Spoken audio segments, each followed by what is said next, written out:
Hi friends, welcome to my channel. కల్పనని తీసుకువచ్చి రోహిణి మోసాన్ని బయటపెట్టిన శృతి అసలు ఇదంతా ఎలా జరగబోతుందనేది ఈ వీడియోలో తెలుసుకుందాం. ఇక శృతి దగ్గరికి వచ్చి రోహిణి, ప్రభావతి ఇద్దరు కూడా అంటూ ఉంటారు, నువ్వు భలేగా ఆ మీనా మాయలో నుంచి బయటికి వచ్చావమ్మా. ఇక ఎప్పుడు కూడా మనం ముగ్గురం కూడా కలిసి ఉండాలి. ఆ మీనా జోలికి నువ్వు అస్సలు కూడా వెళ్ళొద్దు. మీనాని దూరం పెట్టు. నీ మాటలతో మీనాని బాధ పెట్టు. అలాగే ఉండాలి, అప్పుడే నీ జోలికి రాకుండా ఉంటుంది అని అంటూ ఉంటుంది ప్రభావతి. సరేనంటే మీరు చెప్పినట్టే చేస్తాను, మీ మాటే వింటాను. ఇక మీనా మాటలు అస్సలు కూడా వినను. మా అమ్మని నన్ను ఎన్నెన్ని మాటలంది, అలాంటి దాన్ని మీనా మాటల్ని నేనెందుకు వింటాను? నేను అస్సలు కూడా వినను. మన ముగ్గురం ఒకటే. రోహిణి నా సొంత అక్క లాంటిది. రోహిణికి నేను ఎలాంటి హెల్ప్ అయినా చేస్తాను అంటూ మాట్లాడుతూ ఉంటుంది శృతి. అప్పుడే ఇక మీనా మీద పూర్తిగా ద్వేషాన్ని పెంచుకుంది శృతి. అదే చాలు నాకు అని అనుకుంటూ ఉంటుంది ప్రభావతి. అలా అనుకున్న తర్వాత అప్పుడే ఇక మీనా అయితే వీళ్ళు ముగ్గురు కలిసి ఏదో గూనిపుటాని చేస్తున్నారు అని అనుకుంటూ ఉంటుంది మీనా. అప్పుడే ఇక శృతి అయితే వాళ్ళకి తెలియకుండా మీనా దగ్గరికి వచ్చి, నీతో మాట్లాడకూడదంట మీనా, నీకు దూరంగా ఉండి వాళ్ళతో స్నేహం చెయ్యాలంట అని అంటూ ఉంటుంది శృతి. అయితే అలాగే ఉండు అని అంటూ ఉంటుంది మీనా. నీకు ఇంత కూడా వాళ్ళ మీద కోపం రావటం లేదా అని అంటూ ఉంటే, లేదో నవ్వు వస్తుంది వాళ్ళ అమ్మాయికి తత్వానికి అని అంటూ ఉంటుంది మీనా. నువ్వు చాలా మంచిదానివి మీనా, నీ అంత ఓర్పు సహనం నాలో లేదో అని చెప్తూ ఉంటుంది. కానీ ఎప్పటికీ కూడా నేను మాత్రం నీకు దూరం కాను. నువ్వు నాకు సొంత అక్క కన్నా ఎక్కువ. నాకు మంచి చెడులు చెప్పి ఒక దారి చూపించేది నువ్వే మీనా అని అంటూ ఉంటుంది శృతి. అయితే అప్పుడే ఇక మీనా శృతి ఇద్దరు ఒకరినొకరు పట్టుకొని చాలా ఆనందపడుతూ ఒకరినొకరు పొగుడుకుంటూ ఉంటారు. ఇంతలో సత్యం అయితే వస్తాడు. మీ అత్తగారు మీ ఇద్దరు నిజంగానే గొడవ పెట్టేసుకున్నారేమో అని తెగ ఆనందపడిపోతూ ఉంది. ఇప్పుడు మీ ఇద్దరిని ఇలా చూసిందంటే అది దాని ఆనందం కాస్త ఆవిరైపోయి ముఖం అట్టుముక్కలాగా మార్చుకుని ఉంటుంది అని అంటూ ఉంటాడు సత్యం. ఎప్పుడు కూడా తోటి కోడలు అక్క చెల్లిలాగుంటేనేనమ్మా ఆ ఇంట్లో సంతోషం ఉంటుంది.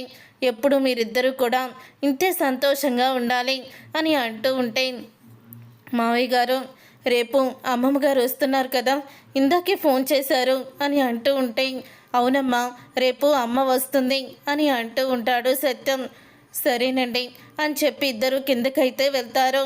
ఏ మీనా, నా జోలికి వచ్చావంటే మాత్రం ఊరుకోను అని తిట్టుకుంటూ వస్తూ ఉంటుంది శృతి. చూడండి అత్తయ్య, మీనా ఇష్టం వచ్చినట్లు ఎలా మాట్లాడుతుందో. మొన్నటి వరకు నేను వండింది తిని ఈరోజేమో ఇలా మాట్లాడతావా అంటూ ఏదో నేను ఆవిడ వండింది దాని మీదే ఇన్ని రోజులు బ్రతికానన్నట్టు చెప్తుంది అని అంటూ ఉంటే, అప్పుడే అసలు నీకు బుద్ధుందా? శృతిని ఎందుకు అలా మాట్లాడుతున్నావు నువ్వు అని అంటూ ఉంటుంది ప్రభావతి. అయితే మీ ముద్దుల కోడలికి ఇష్టమైన వండే వార్చాలట, నా వల్ల కాదు మీరే వండుకోండి అని అంటూ మీనా అయితే చెప్తుంది. తర్వాత ఇక సత్యం అయితే రేపు మా అమ్మ వస్తుంది అని అనగానే ఇప్పుడు ఆవిడెందుకండి అని అంటూ ఉంటుంది ప్రభావతి. మా అమ్మ మా ఇంటికి వస్తుంది, లేకపోతే చెప్పు మనమిద్దరమే మా అమ్మ దగ్గరికి వెళ్దాము, అక్కడ 10 రోజులు ఉండొద్దాము, అప్పుడు కానీ తిక్క కుదరదు అని అంటూ ఉంటాడు సత్యం. అమ్మో, అక్కడికి వెళ్ళే కన్నా ఆవిడ ఇక్కడ వచ్చి ఉండడమే కరెక్టు అని అంటూ ఉంటుంది ప్రభావతి. అయితే ఉదయం అవ్వంగానే ఇక బాలు అయితే సుశీలనే ఇంటికైతే తీసుకొస్తాడు. తీసుకొచ్చాక ఇప్పుడే నా అత్తయ్య వచ్చింది, రండి రండి అని అంటూ ఉంటుంది ప్రభావతి. ఏంటి ఎప్పుడూ లేని మర్యాదలు చేస్తున్నావు అని అంటూ ఉంటుంది సుశీల. ఎప్పుడూ లేని మర్యాదలు ఏంటి అత్తయ్య, మీరంటే ఎప్పుడూ కూడా మర్యాదే. అమ్మ రోహిణి, శృతి బయటికి రండి, అమ్మమ్మ వచ్చింది అని అంటూ ఉంటుంది ప్రభావతి. అవును మీనా, ఎక్కడున్నావు అని మీనాని పిలుస్తుంది సుశీల. ముందు నా మనవరాలు చూడండి, నాకు ఎక్కడ కూడా కాలు చెయ్యి నిలవదు, అందుకని ముందు నా మనవరాలనే చూడాలి అని మీనాని పిలిచి ముందు మీనానైతే చూస్తుంది. అప్పుడే వీళ్ళిద్దరూ కూడా మీ మనవాళ్ళ భార్యలే కదా, వీళ్ళని ఎందుకు పిలవట్లేదు మీరు అని అంటూ ఉంటే, ఏంటి మీనా కూడా నీ కోడలే కదా, మరి నువ్వెందుకు పిలవలేదేంటి అని అడుగుతూ ఉంటుంది సుశీల ప్రభావతిని. అంటే అది ఏదో పనిలో ఉంటుంది అని అనగానే, మరి కోటీశ్వరుల ఇంటి నుంచి వచ్చారు కదా నీ కోడళ్ళు, నాలాంటి పేదింటి నుంచి వచ్చిన ముసలిది పిలిస్తే వస్తారో లేదని పిలవలేదు అని సుశీల కౌంటర్ మీద కౌంటర్ వేస్తుంది. మీరెప్పుడు అంతే అని అంటూ ప్రభావతి అయితే లోపలికి వెళ్తుంది. తర్వాత ఇక శృతి అయితే డబ్బింగ్ స్టూడియో దగ్గరికి అయితే వెళ్తుంది. వెళ్ళిన తర్వాత ఆ డబ్బింగ్ స్టూడియో దగ్గరికి రవి అయితే వస్తాడు. రవి వచ్చిన తర్వాత అప్పుడే ఇక రవి అయితే మనం బ్యాంక్ దగ్గరికి వెళ్ళాలి, బ్యాంక్ లోన్కి అప్లై చేయాలి అని అంటూ శృతిని బ్యాంకుకి తీసుకువెళ్తాడు. వెళ్ళిన తర్వాత అప్పుడే ఇక శృతి రవి ఇద్దరూ కూడా లోన్ అప్లై చేస్తుండగా ఇంతలో ఇక మనోజ్ అయితే వస్తాడు. మనోజ్ వచ్చి నా అకౌంట్లో ఉన్న 10 లక్షలు ఒకేసారి డ్రా చేసుకోవచ్చా అని అక్కడ బ్యాంక్ వాళ్ళని అడుగుతూ ఉంటాడు. అది చూసిన శృతి అయితే ఇక షాక్ అయిపోతూ ఒకేసారి 10 లక్షలు ఎలా వచ్చాయో మనోజ్ అకౌంట్లోకి అని అనుకుంటూ ఉంటుంది. అలా అనుకున్న తర్వాత మనోజ్ వెళ్ళిపోగానే శృతి అయితే ఆ బ్యాంక్ ఆఫీసర్ దగ్గరికి వెళ్ళి అతని అకౌంట్లో 10 లక్షలు ఉన్నాయా అని అడుగుతూ ఉంటే, ఎవరమ్మా నువ్వు, అలా వేరే వాళ్ళ అకౌంట్లో ఇంతున్నాయని అడగకూడదు అని అంటూ ఉంటే, ఆయన మా బావగారేలేండి. అవును, ఆయన అకౌంట్లోకి అంత అమౌంట్ ఎవరు వేశారో చెప్తారా అని అడుగుతూ ఉంటే, అదేంటమ్మా అది రూల్స్ కదా చెప్పకూడదు అని అనగానే అప్పుడే ఇక తెలిసిన బ్యాంకు మేనేజరు అక్కడికి వచ్చి శృతితో, ఏంటమ్మా శృతి ఎలా ఉన్నావు అని అడుగుతూ ఉంటాడు. మీరా అంకుల్, నేను బాగానే ఉన్నాను, అదే చిన్న ఇన్ఫర్మేషన్ చెప్పమంటున్నారు అని అంటూ ఉంటుంది శృతి.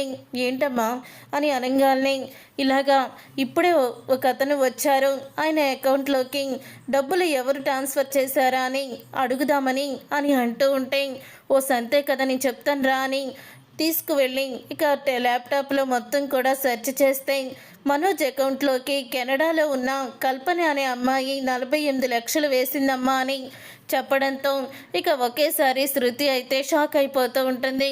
అప్పుడే ఇక రవి దగ్గరికి వెళ్ళి, మీ అన్నయ్య దగ్గర డబ్బులు కొట్టేసి మోసం చేసిన వెళ్ళిపోయిన అమ్మాయి పేరేంటి అని అడుగుతూ ఉంటే, ఆ అమ్మాయి పేరు ఇప్పుడెందుకని రవి అంటాడు.